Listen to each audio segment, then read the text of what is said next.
a high price or not is hard to tell because Twitter is so weirdly fictional. It's so hard to get a grasp on exactly what's going on. Well, it's also your comprehension of what is your emotional reaction to people that you don't know being mean to you. Like this is like what is that price? Well, and some people want to dismiss that as being just nothing. It's not that big a deal, but it is a big deal. It causes people to commit suicide. I mean, it has absolutely. Bullying online has caused many people to commit suicide. Well, the thing is, when you the weird thing about that online communication is that, like, I find that I tend to react to a negative Twitter comment as if it's someone sitting across from me talking to me that I know. Mm-hmm. Now, it's not, and I don't even know if the person is real, because the accounts are often anonymous, right? So that person isn't really real.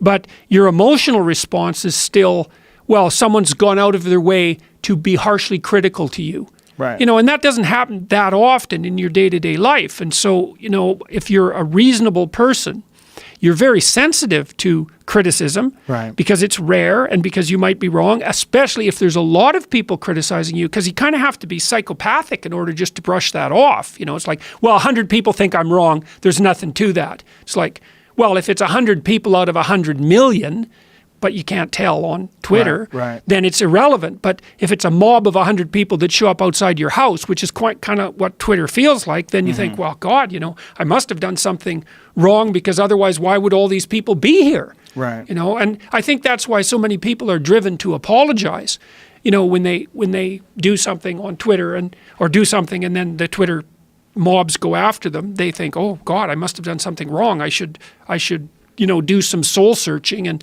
so some of that's not even fear. It's more like, it's in a sense, it's a morality that's misplaced because of our inability to calibrate the social messaging. I mean, I've almost completely stopped reading Twitter comments in the last month.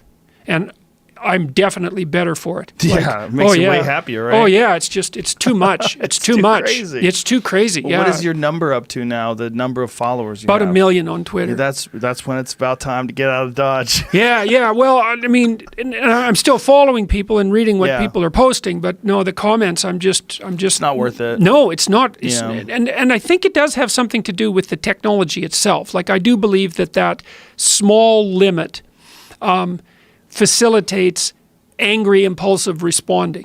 Perhaps because you're trying to get people to respond to you, but the alternative is Facebook, where you have these long posts that are just rambling first drafts that people put out. Like, when they start ranting about politics or what have you, I just can't get involved. They're just too big.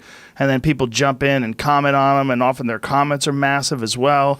It's just too verbose. Whereas the good thing about Twitter is it makes you boil down what you're trying to say to a very succinct thing. Although I do enjoy when someone has a good Twitter thread. Like, there was a really good Twitter thread. What was that gentleman's name? Respectable Lawyer? Respectable Law. Respectable Law. He wrote a long history of the Sentinelese people that's that uncontacted tribe in the Indian Sea, where this gentleman went there to try to convert them to Christianity. And he shot them full of arrows.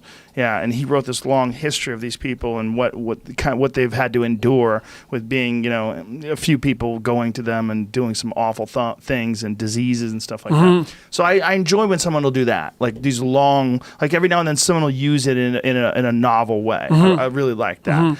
But there's a lot of it is just people just trying to get a reaction, and what's the reaction they can get by pissing you off? That's like the best one. Well, they also might be the ones that are most like we don't exactly know what motivates people to respond on Twitter, and it might be that the fundamental motivation for a Twitter response is anger. Yeah. Rather than the desire to share something, because we don't know anything about how these new communication techniques function psychologically. Right. Like, maybe Twitter is skewed 90% towards people who are impulsively angry at that moment. It could easily be.